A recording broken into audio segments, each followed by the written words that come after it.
신종 코로나 바이러스가 확산되면서 이에 따른 공포감이 세계 증시를 뒤덮고 있습니다.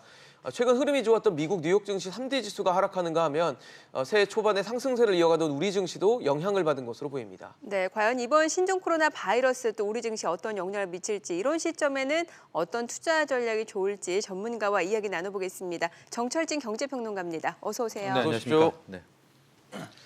좀 걱정입니다. 새해 네. 좀 우리 증시가 그래도 좀 살아나나 이제 반전의 길을 잡았나 했는데 복병이 등장을 했네요. 그러게요, 예. 신종 코로나 바이러스 우리 증시에 좀 어떤 지금 흐름을 보이고 있어요? 그렇습니다. 어제 그제 급락을 하지 않았었습니까? 예, 그 예. 역시도 이제 신종 코로나 바이러스 영향이었었고 어제 같은 경우에는 좀 급반등을 하게 됐는데 지금 아마 시청자 다시 여러분도 또. 보시겠지만 예. 하락하는 이유가 아마 예. 전형적으로 바로 이 질병 때문이기도 한데요. 네. 결론부터 말씀드리면은 이제 내일 새벽 세계보건기구가 과연 이번 이 신종 코로나 바이러스를 가지고 국제적 비상사태를 선포하느냐 마느냐가 일차적 모멘텀이 될 것 같습니다. 예. 만약 이게 국제 비상사태를 선포하게 될 경우에는 뭐 경제뿐만이 아니라 단기적으로는 자산시장, 특히 주식시장에는 악영향을 미칠 수밖에 없는데요.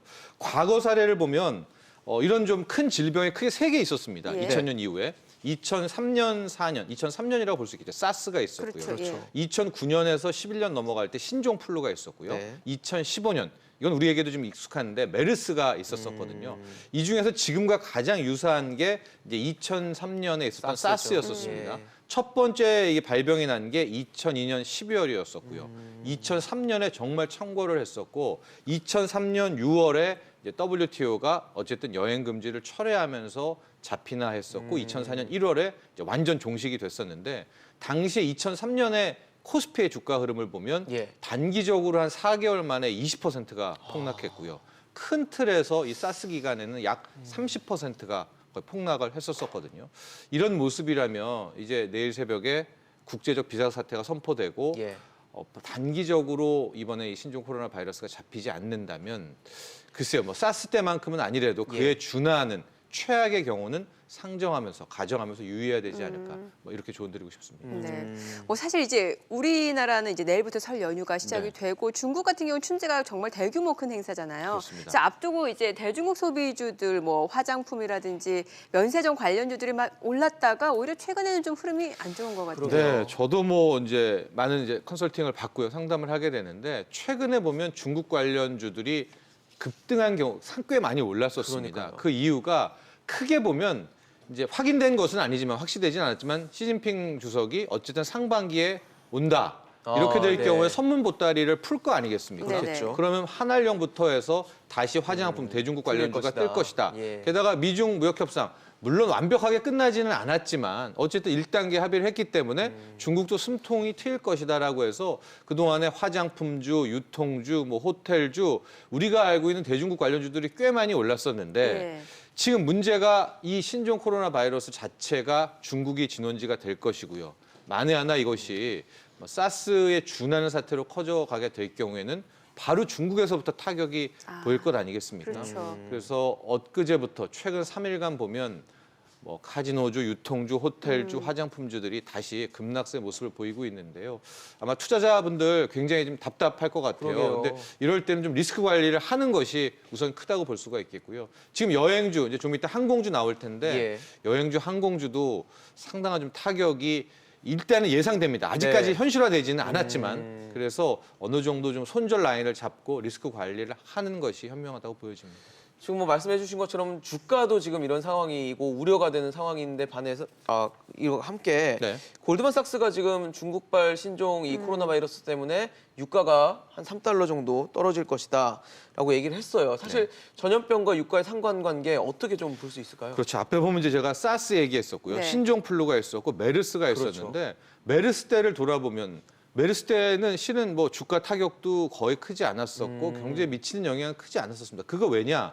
메르스 같은 경우에는 실은 우리나라와 이쪽의 문제였었고 중국의 문제는 아니었단 말이죠. 네. 근데 사스 같은 경우에는 중국에서 중국이 시작이 됐는데 시작이죠. 그렇죠. 지금 중국이 차지하는 뭐 세계 전체 경제라든가 뭐 자산시장의 영향력이 비중이 뭐 15%에 육박한다는 말이죠. 네. 그래서 이 골드만삭스 같은 경우에는 왜 이제 국제 유가와 이 정유주를 이야기를 했느냐? 중국에서부터 문제가 발생하면 중국이 아직까지 세계의 엔진 아니겠습니까? 그렇죠. 여기가 멈춰서게 되면 그 원유에 대한 수요가 떨어질 수밖에 없고 그럼 고스란히 유가 하락 이것은 결국 전 세계적인 정유주에 또 영향을 미칠 수밖에 없기 때문에 배럴당 3달러까지는 얘기는 했지만 네. 저것도 저게 긍정적인지 아니면 부정적인지도 모르는 것이 이번 신종 코로나 바이러스가 과연 어디까지 커질지는 아직은 모르는 거 아니겠습니까? 네네. 그래서 좀 주의를 기울여야 할 것으로 보입니다. 네, 이게 참 증시에서도 섹터별로도 영향을 줄 수밖에 없는 게 정유주 말씀을 주셨고 또 항공주에도 여파가 있을 수밖에 없고 또 명품주 해외에서는 또 특히 그렇잖아요. 그렇습니다. 그럼요. 유럽 증시 보면은 지금 명품주들 뭐 루이비통의 LHBM이라든가 이런 명품주들이 타격을 입고 있는데 주가도 굉장히 많이 지금 하락하고 네. 있습니다. 그 이유가 현재 전 세계에서 명품을 소비하는 경우에 32%, 그러니까 중국이 3분의 1 이상이 중국 수요입니다. 예. 그러니까 중국이 저렇게 신종 코로나 바이러스로 타격을 입고 중국인들이 지갑을 닫게 될 경우에는 1차적 타격이 아마도 명품주가 될 것이라고 보여지고 있고요.